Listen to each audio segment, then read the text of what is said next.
Everyone has a story. Pretty crazy evening. Hustle and see the fire that has fallen. We all take a different path and face different hurdles. I'm your host, Sarah Strackhouse, and in this show, I get to interview inspiring women who are dedicated to making change. The world is tough, so be tough. Welcome to the Strackhouse.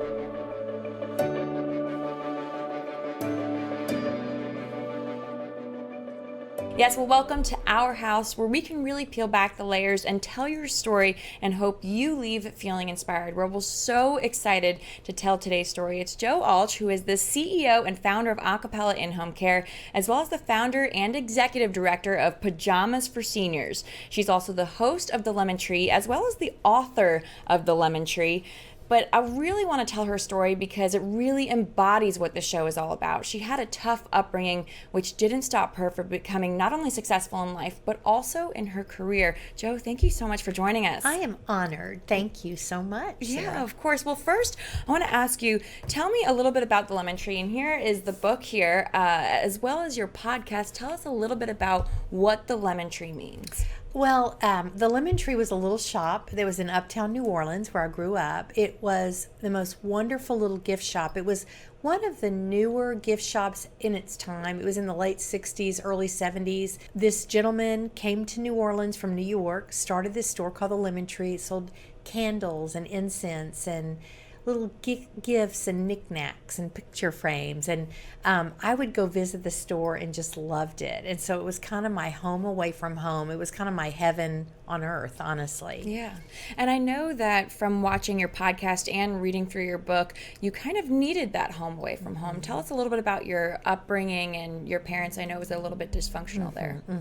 I grew up in a very strict Southern Baptist home. We were on the second row of the church. In the church service, never missed a beat. We were at the church every time the doors were open, but people did not know. My parents had a horrible marriage. They were both unfaithful to each other. There was alcoholism and really failure to be parents. My mother did not have the mothering gene. She was a singer.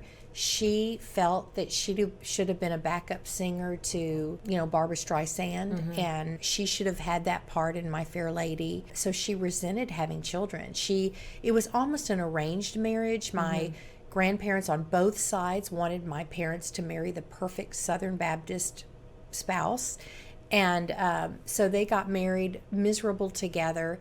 And my mother just did not want to be a mother. She did not want us around. And so if we weren't at school, we had to be outside, or we were sent to our grandparents' house. And my father's parents lived about a mile away. Right. We were at their home every weekend, and they were very, very strict and very cruel. Yeah. And I know that reading through your book, I saw you kind of lived in Dallas and your maternal grandparents you loved, Honey and Bear. And then you guys moved to Tampa and then to New Orleans. And tell me a little bit about where, like you said, you spent weekends with your grandparents. Tell me a little bit about Grandmother Maud. Grandmother Maud was mean. Yeah. She was a World War II nurse, charity nurse. She was from a large family, left home to become a nurse. She was the only child in 10 children, I think, that got to go to college. Wow. And she wound up becoming a nurse. She was very stern and very strict. She believed that children should not be children. She did not believe in toys at her house, bikes at her house. We were not allowed to play. We had to learn to cook and clean. We learned to iron linens with precision. We had to learn at 4 and 6 years old how to make beds, hospital cornered sheet beds. Right. We had to polish silver. So while all of our friends were playing with Barbie dolls and playing outside, we were learning to be housekeepers, basically. And she was, not only was she mean, she had a different persona at church. Everyone loved her. She was the pillar of the church. Unfortunately, she was a pedophile, and she was very cruel. And I knew from the first weekend we stayed with her, and once we moved to New Orleans, by the first weekend we were there, we were at her house. We would see her on Friday. She'd pick us up from home, and we wouldn't see our parents again until Sunday after church. And she was a pedophile. She used the fact that she was a nurse to justify her behavior. But I always knew, even at 6 years old, there is something wrong with this woman. And as a child, I was not allowed to speak up. My parents, it wasn't a relationship, a normal relationship with parents, and I was terrified of my father. I couldn't say anything to my mother. And when I did, I was about 6 or 7, and I said to my mother, grandmother is not, I told her what she was doing, and my mother laughed it off and said, grandmothers are supposed to do that. She didn't even take the time to listen nor care. So I would, when I was home, I would go to the Lemon Tree after school. She didn't care where we were after school. I would take the streetcar. I'd go all over New Orleans. My sister and I remember we were like 6 and 8.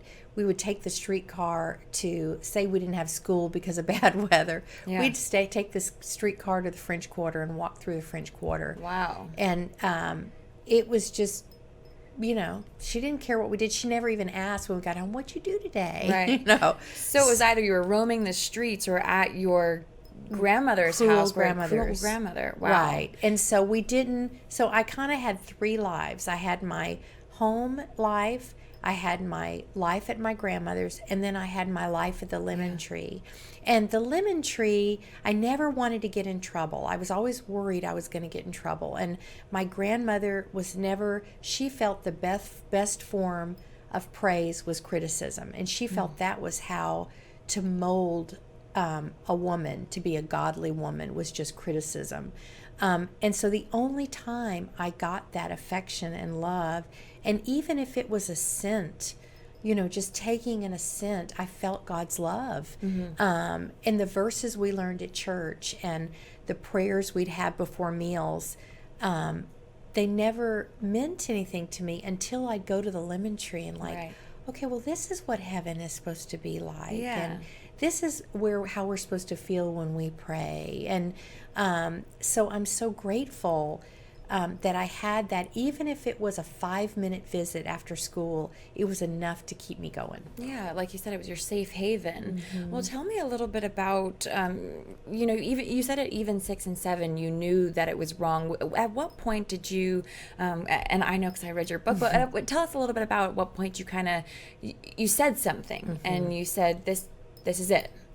Tell us a little bit about that. And my grandmother, from when I was 6, my sister was 8, my brother was 4. She had a bath time routine for all of us, and it was so uncomfortable. But my brother and sister and I never spoke about it until her funeral, which is so crazy. We never spoke to each other about it. It was so embarrassing and so shameful. But I that's interesting to me because I know how close you and Hope were. We were, and my brother too. He's like my best friend. I talk to him every day. Little Gilly, right? Gilly, and we were all just. It was so.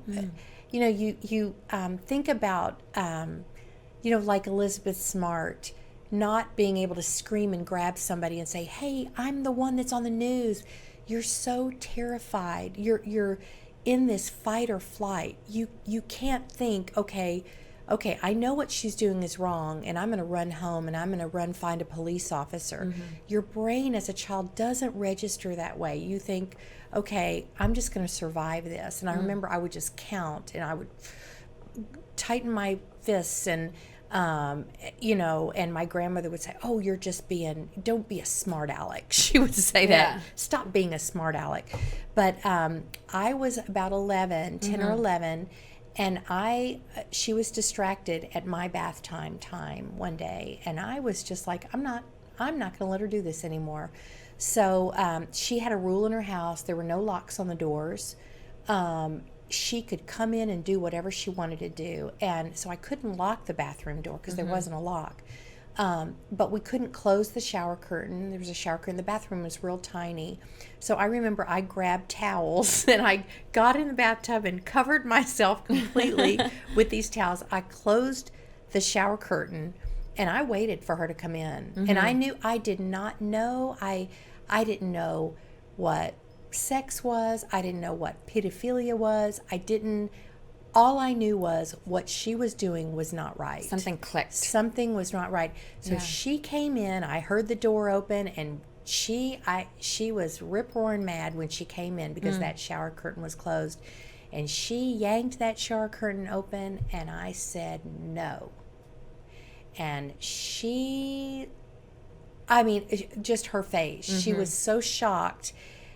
She didn't say a word. She just tiptoed out of the bathroom. Wow. And I closed the shower curtain, and it never happened again. And, talking to my brother and sister, they're like, yeah, it just stopped one day. But Little did they know. Yeah. So in whatever way the Lord used me to protect the three of us, and I was always considered the most outspoken. But in my...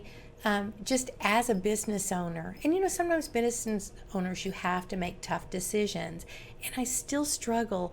Am I being too outspoken? I still struggle with things that I did from being a little girl, just because of that upbringing, But clearly not. Clearly you were not too outspoken. You were just you were.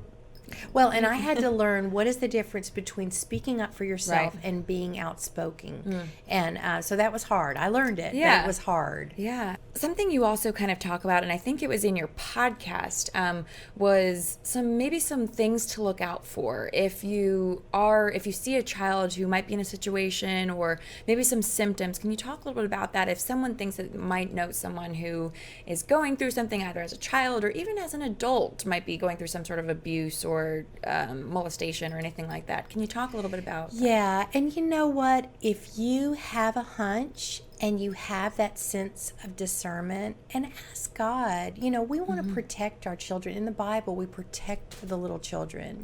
We honor our elders and the orphans. I always would look, like when I see a child, I know school started in our neighborhood at 8, and I see a child run into school with their backpack at 8:15, and I can see them walking down Coit Road. Yeah. I pray for them, and I'm like, you know what? There is something going on in that home. Yeah. But just, what are they eating? Ask them a simple question. What are you eating for breakfast? When I was 6, we were cooking our own breakfast. My mother wouldn't get up to fix us breakfast in the morning. Ask questions. What did you have to eat today? Look at their lunch. Yeah. Just their meals. I know in high school I had M&Ms. I would have M&Ms. I would scrounge together 41 cents because I could buy M&Ms from the cute boy that worked at the ag booth. He was in the what was the 4-H club? Right. They sold candy. So look at those kind of things. What are they eating? What are they wearing? And you can be poor but in the most loving home on earth, but look for signs. Are they tired in class? Are they getting enough sleep? Are they eating right? Are they acting out? And for me, I would never act out because I knew I would get in trouble, right? And it wasn't like I was being beaten or anything, but it was the emotional abuse and spiritual abuse. Absolutely. Too. And people don't talk about that, but there is a lot of spiritual abuse in homes, a lot of religious homes, mine included, right. So just things like that. Like, are they alone? Are they, do they never want to go home? Are they always outside? There's a couple common threads that are kind of throughout this story. The idea of image, how important that was to your parents and your grandparents and kind of what that brings. What does it, how have you kind of evolved that and kind of broken the mold here? Well, I am really one of the most humble people you're going to meet. I'm transparent. What you see is what you get. And I'm so opposite of that. And so I think the secret to my success is meet people where they are. And, everybody has a story. Everybody has a struggle.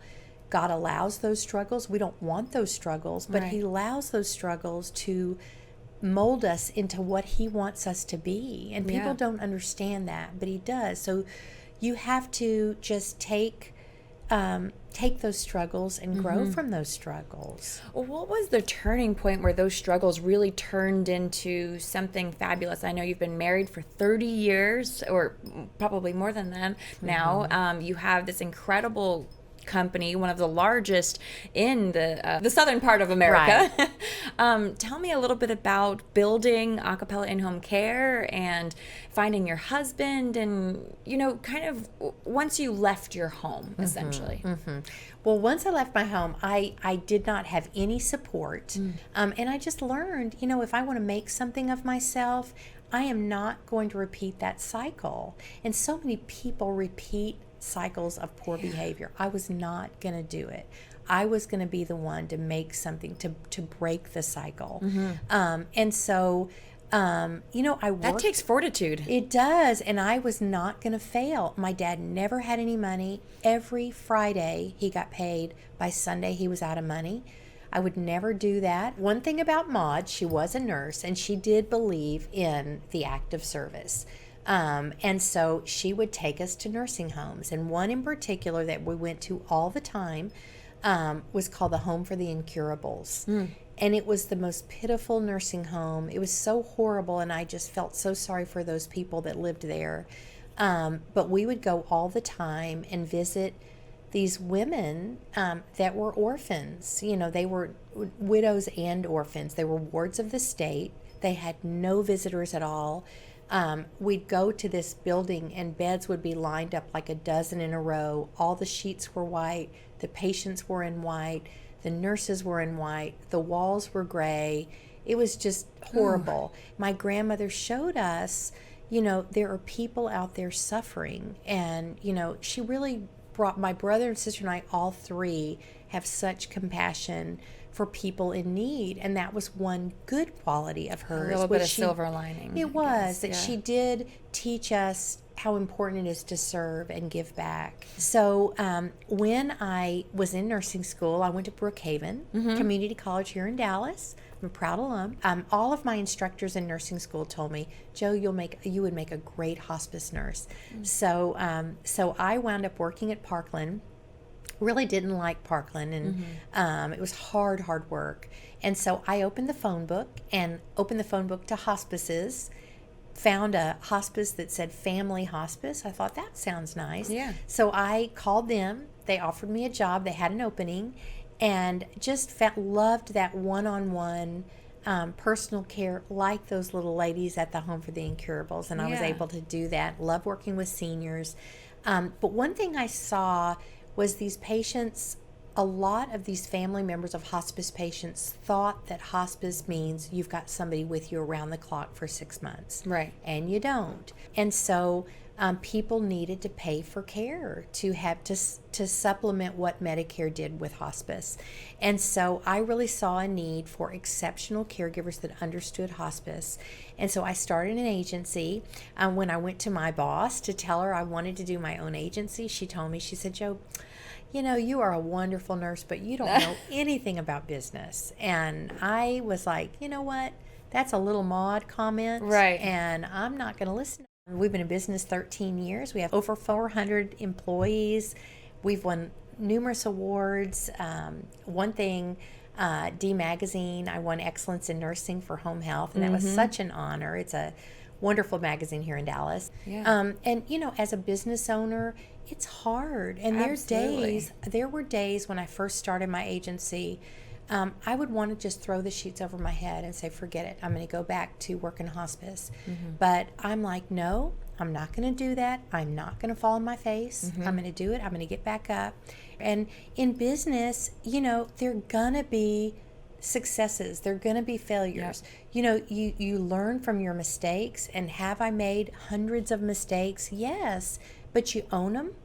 You make a mistake. Oops, I'm sorry. I made a mistake. And you keep going. Right. And you pray. And you pray. And you pray. Well, that is another.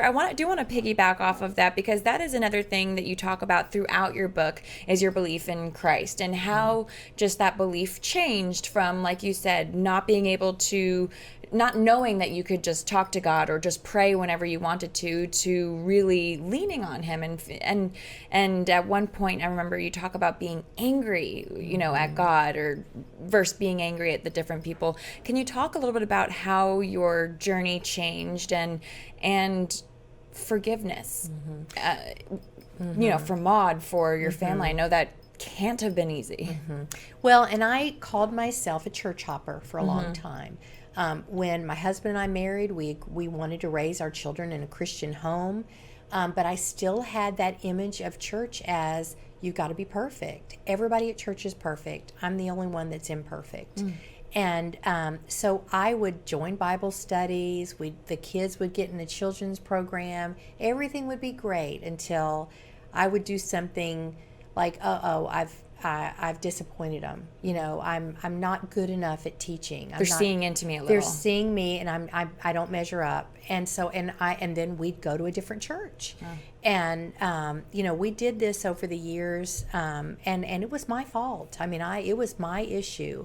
But about 10 years ago, I went to a church, and there was a song the choir sang, and it was called "No More Night." It's a song about forgiveness. It's a song about how God is always there, and that there's always going to be, He will redeem the day, and there is an ever after with Jesus Christ, and He's got us in the palm of His hands. I mean, every word to the song, I heard the song, it was like that light bulb moment, and I'm like, okay, Lord, I surrender. I know you've got my back. You've had it all the time, and I have to forgive these people that have hurt me. And so it was really a song that changed my life. Wow. But I was at a point, as my business was growing and raising kids and becoming successful, I still had this, I'm not good enough. I won't ever measure up. And one day I really thought, you know what? If I just turn the wheel, I don't have to worry about any of this anymore. I don't have to worry about hurting people or making a mistake. And I realized I needed help. Right. And so I found this wonderful counselor, and it was totally a God thing. I just had to learn to accept them for who they were, and not try to fix a broken family that was unfixable. Well, when did you actually decide to write your book and decide to start sharing your story publicly? Well, it was when I was working with my psychologist. She told me to start journaling and writing things down, and so I did that. But my little Sunday school that I was in, they asked everybody, if you could share your testimony, could you do it? If somebody says, tell me how you became a Christian, or why you love the Lord so much. And our Sunday school teacher wanted us to be ready in case we had that one-on-one. And I was like, oh, I wouldn't know what to say. Yeah. So he said, anybody that's interested, I want you to do a 10-minute testimony and come up and share it with the class. So everybody signed up for Sunday. I'm like, you know what? I can do this. I'm a contest. I can do this. I'm competitive. I'll take one for the team. Yeah. And so I shared my testimony, and there was not a dry eye in the class. And I'm like, wow, I guess I really do have a story to tell. And I loved reading that in your book, just how raw and how real it is. Like I told you, I mean, I've been reading it since you gave it to me, and it's a page turner. And I was tearing up, and, you just really bring the person to the moment and the whole evolution of everything that happens. I mean, it's incredible. If people want to read your book and find out more about you, what is the best way to do that? They can email me at info@thelemontreebook.com. We have a website. We have a Facebook page. We also have a podcast that is wonderful, and I have authors who have written stories of tremendous courage. It has been so interesting, the authors that I've found that have not stories like mine, they're different, but they have endured such hardships and still come out strong. Everybody has a purpose. Yeah. And follow that purpose, and just keep going. You know, life is hard, and you're going to fall down, but get back up, and all things are possible. Yeah. Well, just like you did, you really, I mean, from your tough beginnings to becoming the CEO of a really big company. I mean, your story is amazing, Jo. Thank you for sharing it. Thank you so much. Thanks It was for an coming honor to in. be here. Wonderful. Well, I will make sure to have the link of where to buy the book available. Thank you all so much for joining us. I hope you leave feeling inspired just like I am right now. Don't forget to subscribe, share, and like to The Strack House. We're on all social platforms. Thanks again for joining us. We'll see you next time. If you'd like to nominate an inspiring woman, email me at sarahstrackhouse@gmail.com. Thanks for joining. We'll see you next time.